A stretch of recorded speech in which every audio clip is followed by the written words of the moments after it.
More Tales Told by a Dubliner by Turlough Conmee. Story number 8. Vindonissa.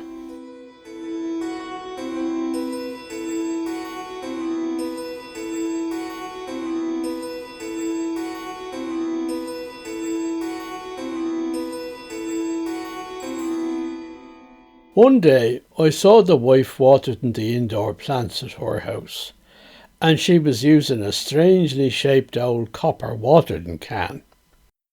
It had an oval-shaped bottom, a tin handle over the top to hold it by, and a long tin spout. There was only a half lid, so you could fill it with water. I asked her where she'd found such a thing. "I have known it since I was a child, and it has always been with me," she said. "It was made by inmates in a lunatic asylum." I assumed there must be a story to this, and she readily agreed. "But it's a rather long story," she added. "Let me tell it to you over tea later on." In the late afternoon, I got ready the teapot and laid the table out on the patio with the tea things.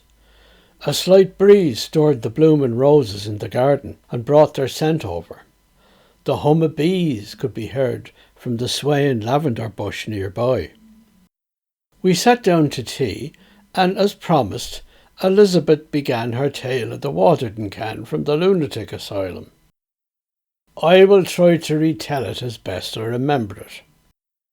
I should preface it by explaining that Elisabeth lost her father when she was only 4. She grew up in rather straitened circumstances after that. She and her mother lived in Bern. Holidays needed careful planning and budgeting, and so her mother was pleased when her relatives, Onkel Erwin and Tante Mädeli, invited them to come for a couple of weeks and stay with them at Königsfelden, which, as everyone in Switzerland knows, is a lunatic asylum built in the late 19th century. Today it is known more euphemistically as a psychiatric clinic, but when it was built, it served the main purpose of keeping lunatics from escaping and bothering the local populace.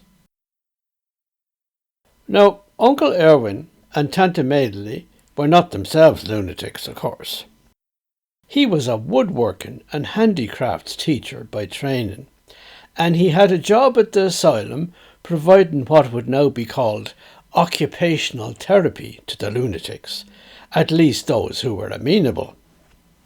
The area around the asylum, which is near the town of Brugg, is steeped in history.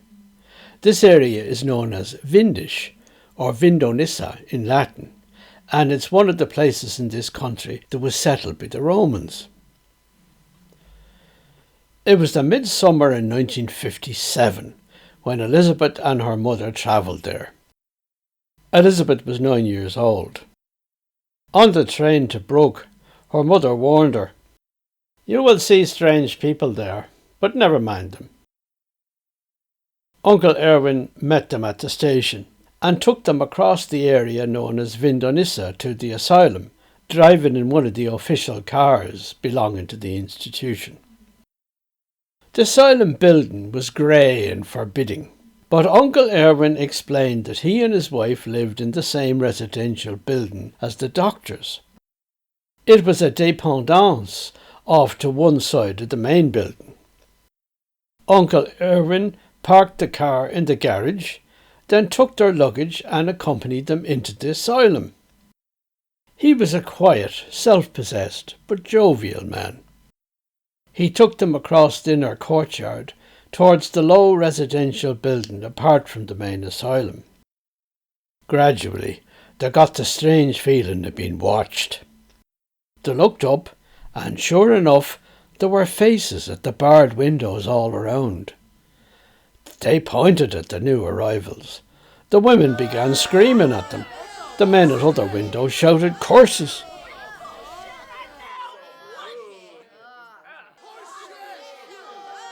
Elizabeth was horrified at the angry, distorted faces and the staring eyes she glimpsed behind the bars.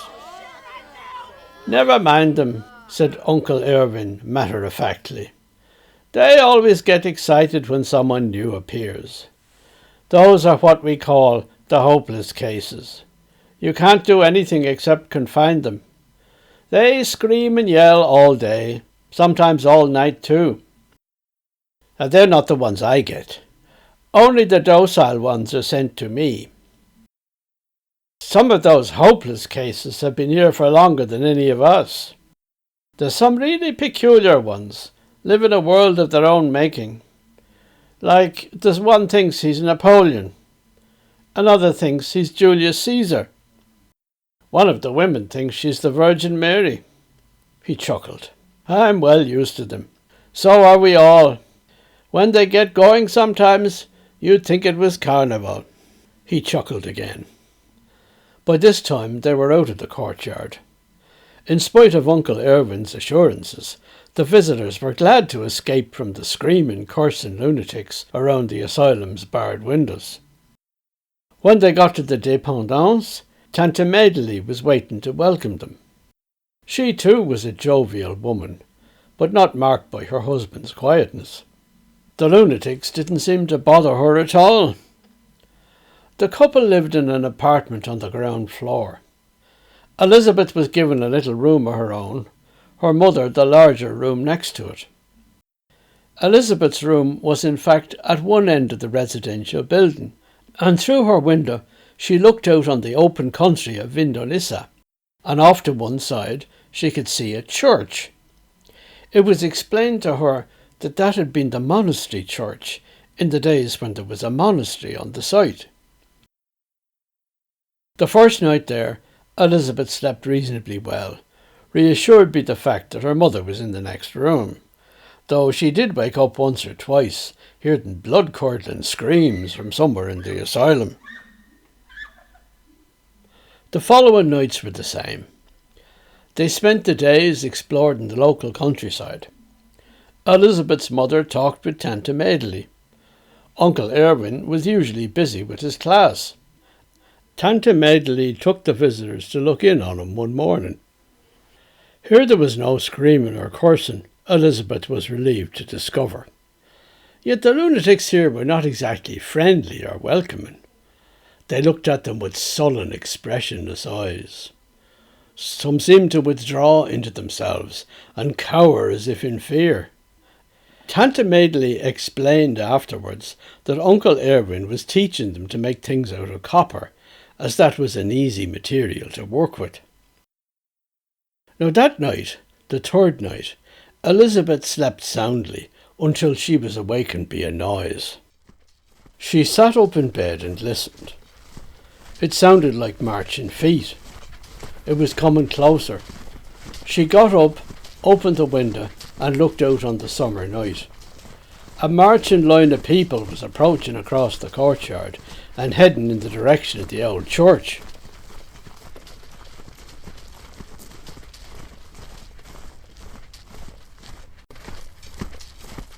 Above the measured tread, she began to hear other sounds, like screams or laughs or catcalls. The lunatics were awake, watching the procession.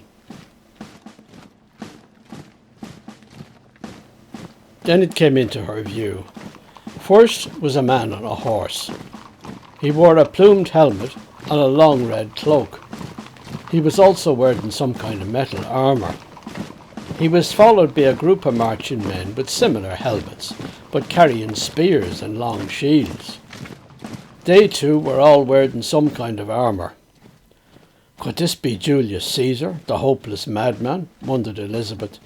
Had he got a whole crowd of lunatics to dress up in these red cloaks and helmets and follow him around? What if they all escaped? Wasn't anyone going to stop them? One of the doctors at least? She imagined white-coated figures running out the doors of the dépendance and ordering them back into the asylum. But there was no intervention. The men marched past, 2 or 3 abreast, and disappeared beyond the old church.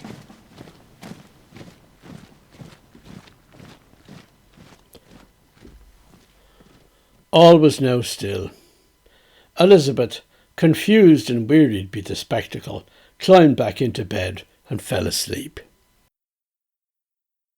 The next morning she told her mother and Tante Mädeli about what she had seen in the night. "Was that Julius Caesar the madman Uncle Erwin talks about?" she asked. Tante Mädeli laughed. "No, child," she said. "He and his kind can't get out. That's the whole point." Her mother looked worried, though. "I hope the lunatics are not upsetting you," she said. "I can't help it if I see them out at night," Elisabeth replied. Her mother just shook her head and said, "You dreamed it." That was the end of the matter for the time being. The following night, young Elisabeth was so keyed up that she didn't even expect to sleep. But sleep she did, until sometime after midnight. She awoke to hear sounds. She got up and went to the window. She could see there were lights in the church across the way. She heard confused sounds of weeping and wailing. They came from over there, she could tell, for the summer night was very still.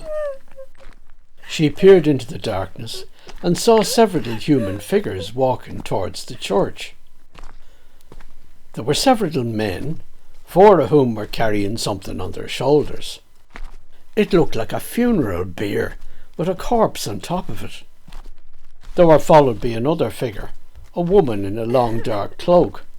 She was the one who was weeping and wailing. The doors of the church were flung open, and a strange flickering light streamed out on the procession. They all went into the church. She heard no more. Elisabeth felt something like fear, but an even greater curiosity to see what these lunatics were doing in the dead of night, in spite of what Tante Mädeli might believe. She thought of the procession and the lamenting woman, and inevitably she thought of Good Friday. Could this woman be the one who thought she was the Virgin Mary? Filled with these wondering thoughts, Elisabeth slipped her coat on over her nightdress, put on her shoes, and slipped out of her room. She found her way down the hall in the darkness, and stealthily opened the front door, so she made no sound that might awaken the family. She was now in the courtyard. It was not cold, but she shivered. Then she walked across in the direction of the church.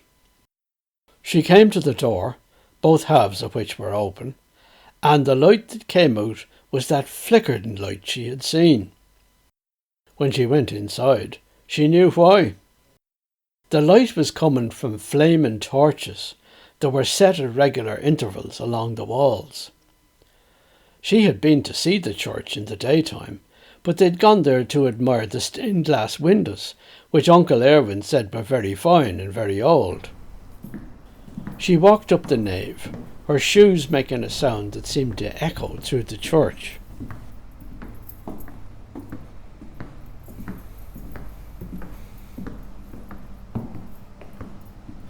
She walked onwards till she came to the centre of the nave, behind which she knew was the crypt.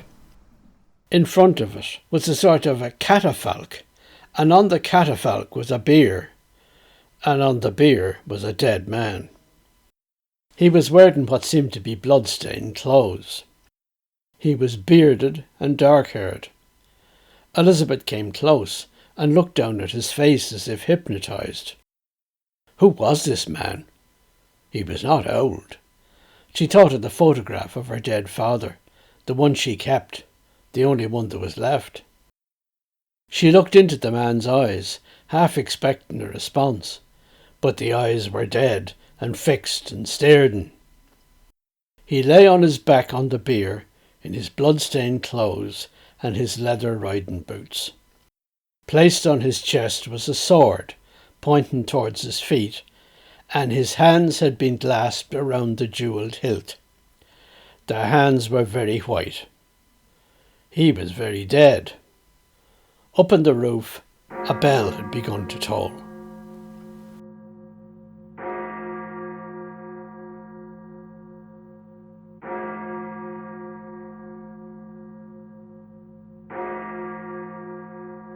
Elisabeth looked up and saw the woman she had seen earlier. She was sitting at the head of the bier, her dark blue cloak gathered around her.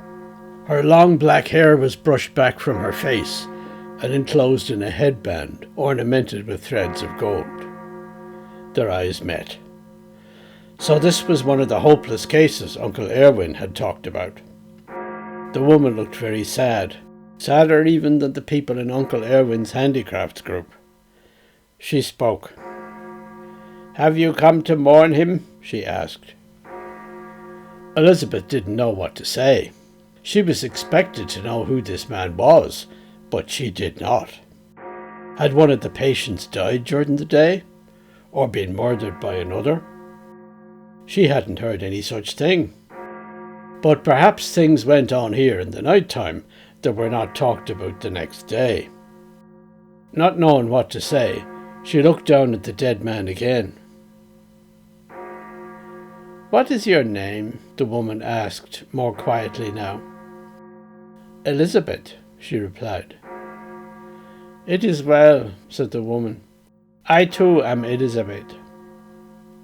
"Who is he?" asked the girl now. "You do not know?" the woman said incredulously. "He is my husband, Albrecht." "What made him die?" "Assassins, parricides," exclaimed the woman, "struck down by the daggers of his own flesh and blood. But there will be justice," she went on, placing her right hand over the man's hands on the ornamented hilt of the sword. "I have sworn it." "I must go now," said Elisabeth to the woman, who had raised her eyes and was looking across the stiff corpse at her. "My father is dead too," she added. "Can you not watch with me but one little hour?" asked the woman sadly. "No," said Elisabeth, shaking her head slowly. "It is night, and I must sleep." "He sleeps, and sleeps well, for he will never awaken," said the woman in the same sad voice.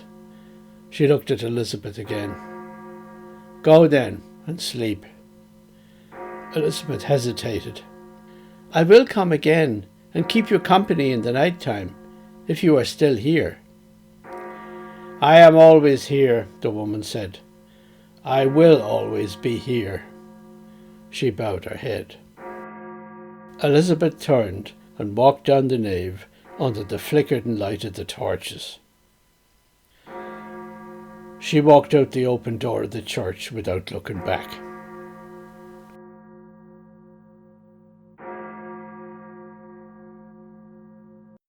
In the morning, she told herself it was a dream, but she knew it was not.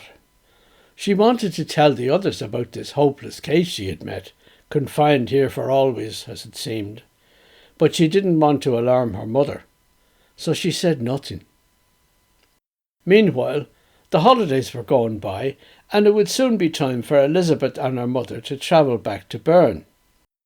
It was quiet at night now, except for one night shortly before their departure. Elisabeth awoke to hear faint singing. She got up and went to the window, throwing it wide.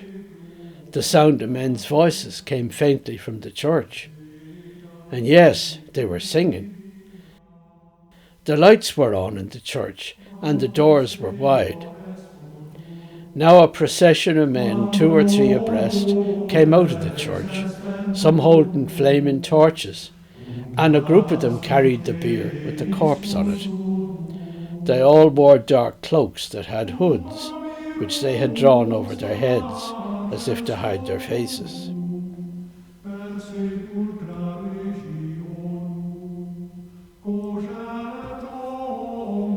They sang their song in chorus, and the sound of it was strangely monotonous. But the procession disappeared out into the countryside, and the sound of singing faded too. Elisabeth went back to sleep. The night before they were to go, Elisabeth looked out at night for the last time. The lights were on in the church. The doors were open. She remembered her promise to the woman who was also called Elisabeth. With a sudden resolve, She put on her coat and went out and walked across to the old church. She went in, and again there were torches along the walls to give light. She walked slowly up the nave, not sure if she was dreaming. The woman in the blue cloak was waiting where she had been before, standing. The bier and the corpse over which she had kept vigil were gone. Elisabeth stopped a little way from her and said, "I have come to keep you company, as I promised." She looked at the empty catafalque. "Is he buried?" she asked. The woman nodded. "Albrecht is in his grave." She bowed her head. There was a silence.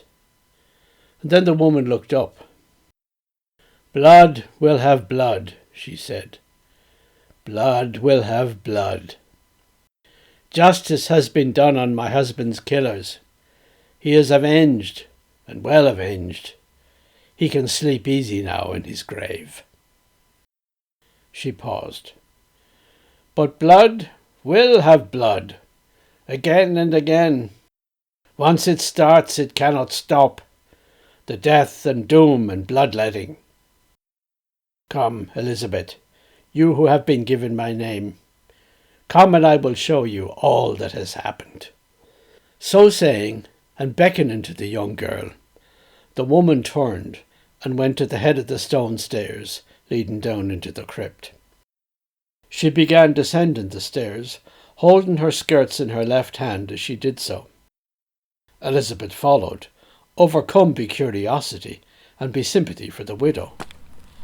She picked her way carefully down the stone steps. Here the only light was from the torches on the walls high above. The woman paused in the middle of the floor of the crypt and turned to face her. "Elisabeth," she said, "blood will have blood, and it will always have blood. I took my revenge on my husband's killers, but once you set vengeance in motion, it does not stop. It goes on and on. I have a hand in all of this." She stretched out her arms, pointing to the walls of the crypt all around them. "Look," she said. Elisabeth looked. At first, the flickering light from above only lit up what seemed to be crude and patchy stone walls. But then she began to see depth in them, and see a pattern. Yes, a pattern that she did not want to see. For on every side was a wall of bones piled on bones, and in any gap left in the piles was a row of grinning skulls. Elisabeth cried out in horror when she saw the contents of the charnel house all around her, with the remains of what seemed like 100 dead men. She turned and ran up the stone steps. At the top, she paused to catch her breath, and then she ran headlong down the nave and out the doors. Her footfalls echoed all around the empty church.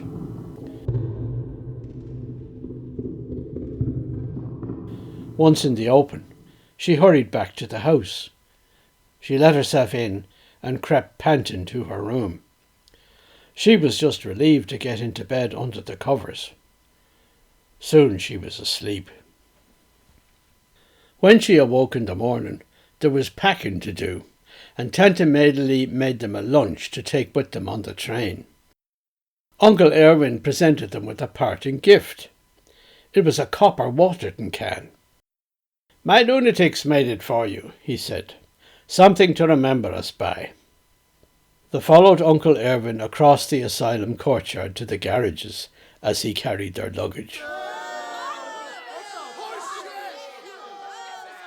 Again the screams and curses from the barred windows above, but it didn't shock them so much this time. Uncle Erwin drove them to the station, and they went home. "That is how I got the watering can," said Elisabeth, pointing to it in the window. "It was shiny when we got it, but that was, all of 60 years ago. It has blackened in the meantime. But I still have it to water my plants." "Was that the only time you were there?" I asked. "Have you ever been back?" She shook her head. No, not since 1957. We should go there on a day trip, I said. I, for one, would like to see the place. Perhaps we can find the meaning of some of those strange things you saw there. Yes, she said. Let's go there one day. And so we did.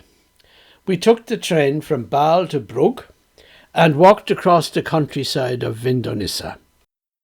There were all kinds of Roman ruins to be seen. It had been a garrison town on the way to the German province.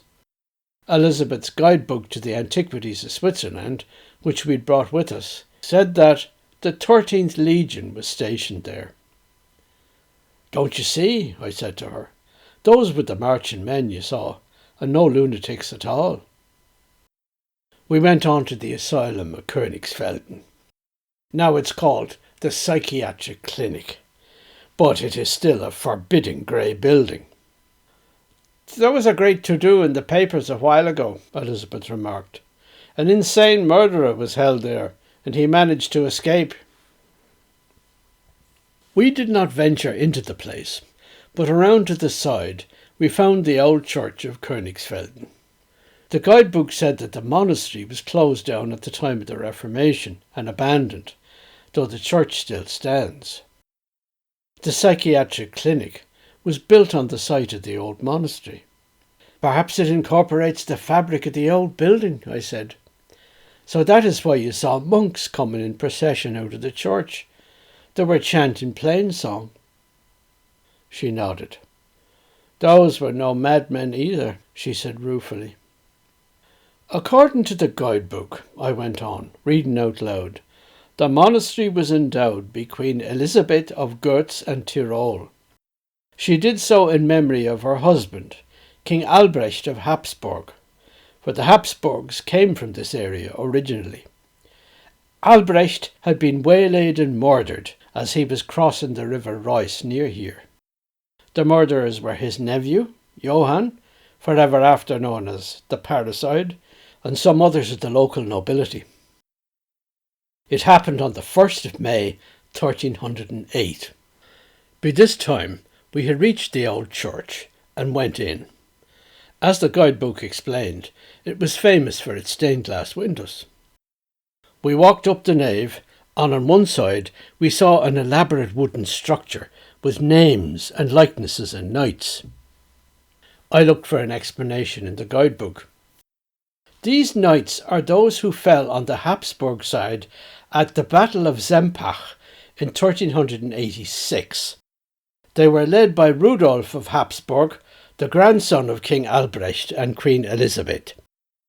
The Habsburgs were defeated by the Swiss Confederates at Sempach, and great was the slaughter in knights, including Rudolf of Hapsburg himself. That was the beginning of the end for the Habsburgs in Switzerland, it seems. After the battle, the remains of Rudolf and his knights were transported here and buried down in the crypt. The bones were later removed to Austria by the Habsburgs and replaced by the monument here. Elisabeth was standing in the centre of the nave, not far from the stone steps leading down into the crypt. Here is where it was, she said suddenly. Here lay the bier on the catafalque, with the body of the dead man holding his sword, and behind it stood the woman who called herself Elisabeth, mourning her husband and the father of her children. I consulted the guidebook again. It says here that Elisabeth of Görz and Tyrol was a fury, taking vengeance on their nephew Johann, called the Parricide, and his associates. As reigning queen, she had them hunted down and captured, although they had all taken flight after the murder. Anyway, they were tried for murder and condemned to be broken on the wheel. Only Johann escaped and took refuge in an Italian monastery, where he died shortly afterwards. Once her vengeance was taken, Elisabeth turned to care for the soul of her murdered husband. She endowed a new monastery on the site near where Albrecht had been struck down, at Vindonissa, where the Romans had had their camp. The monastery became known as Königsfelden, the King's Fields. It was run by Franciscans. I paused and looked at Elisabeth. They were the ones you saw chanting as they left the church in procession. Elisabeth nodded. She stood lost in thought, remembering the distraught queen hell-bent on vengeance and the murdered king on his bier. "Shall we go down into the crypt?" I asked. I was not at all sure she would say yes, but she nodded again, and we went down the stone stairs. The crypt was empty. There were just bare stone walls you could make out in the dim light coming down from above. We looked around in silence. Here all the bones were piled up. Duke Rudolph and his knights.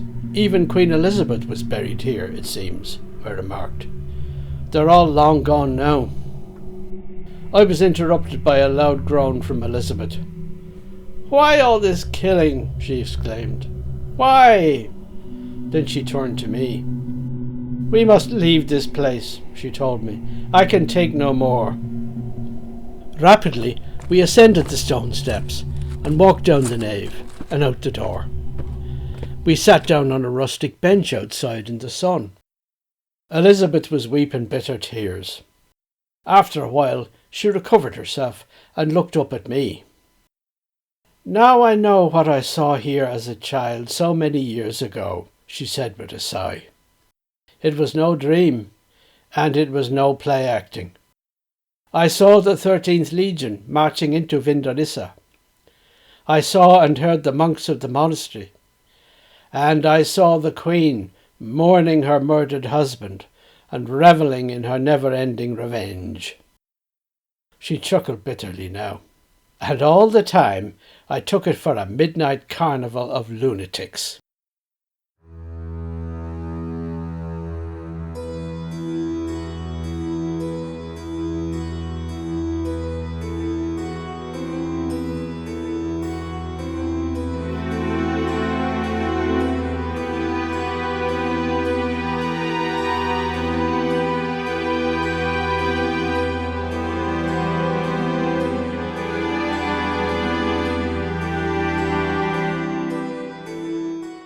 You have been listening to Vindonissa by Turlough Conmee from More Tales Told by a Dubliner.